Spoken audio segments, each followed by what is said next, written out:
Madura, sebuah pulau yang tidak hanya kaya akan tradisi karapan sapi ataupun garamnya, tetapi juga menyimpan sejuta labirin sejarah spiritual yang belum sepenuhnya terungkap ke permukaan.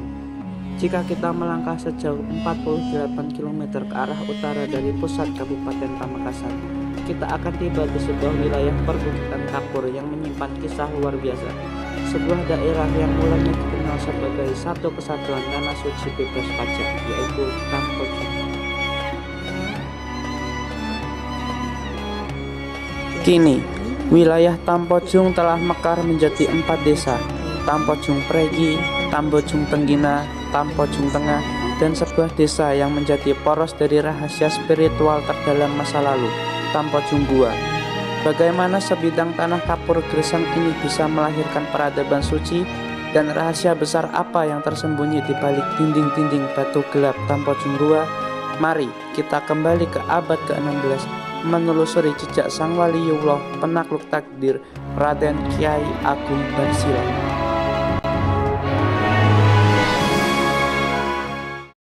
Siapakah sebenarnya Raden Kiai Agung Barsila? Berdasarkan catatan sejarah lisan dan silsilah turun-temurun, beliau bukanlah orang sembarangan. Beliau adalah darah biru cicit dari penguasa kerajaan Sumenep, Raden Notoprojo atau Pangeran Bukabu.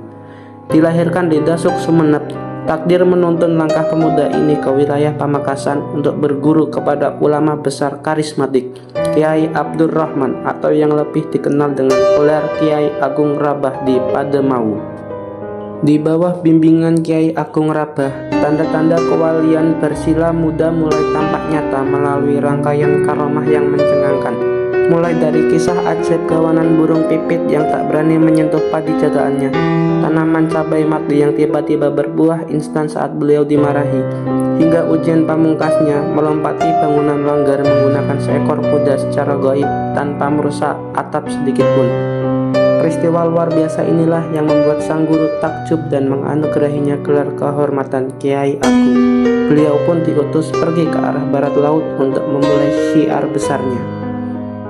Waktu terus bergulir, dan pada akhirnya tanah warisan Marcikan Tampojong ini pada akhirnya harus dibagi. Kiai Agung Barsila membagi wilayah suci ini menjadi 4 bagian demi 4 orang cucunya yang tercinta. Sang cucu tertua, yakni Nyai Juporna, mendapatkan sebuah wilayah istimewa yang diberi nama Tampojong Gua. Nama desa ini bukanlah sekedar nama tanpa makna. Disinilah letak jantung spiritual Tampojong. Kata gua sendiri merujuk pada sebuah gua petilasan sakral di mana Raden Kiai Agung Barsila melakukan khalwat menyendiri dari keramaian dunia, memohon keselamatan bagi tanah Madura. Luas wilayah Tampojong Gua sendiri berkisar 180.240 hektar dan tinggi 500 meter di atas permukaan laut. Jumlah dusun Tampojong Gua sendiri ada 2, yakni Dusun Gua 1 dan Dusun Gua 2. Batas desa sendiri sebelah barat berbatasan langsung dengan Desa Sumberwaru dan Desa Tampojong Pregi. Di sebelah timur berbatasan dengan Desa Tampojong Tengah. Sebelah utara berbatasan dengan Desa Tampojong Pregi dan Desa Tampojong Tengah. Sebelah selatan berbatasan dengan Desa Sumberwaru dan Desa Tampojong Tengah.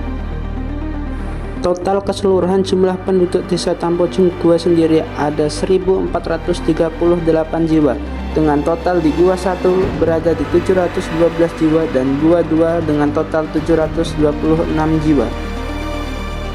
Untuk komunitas yang sering ditanam oleh penduduk Tampojong Gua, kebanyakan saat musim kemarau mereka menanam tembakau. Lalu ketika musim berubah menjadi musim penghujan, kebanyakan dari penduduk Tampojong Gua menanam padi, cabai, ataupun jagung. Untuk di sektor peternakan, beberapa warga di desa Tampojong Gua memiliki hewan ternak seperti salah satunya yaitu sapi. Untuk wisata religi, desa Tampojong Gua sendiri memiliki beberapa tempat destinasi wisata seperti Bujuk Agung Barsila Bersiti dan Gua Petilasan, tempat Kiai Agung Barsila bertapa. Desa Tampojong Gua bukanlah sekedar titik di peta, melainkan jembatan waktu yang menghubungkan kita dengan kemuliaan para leluhur.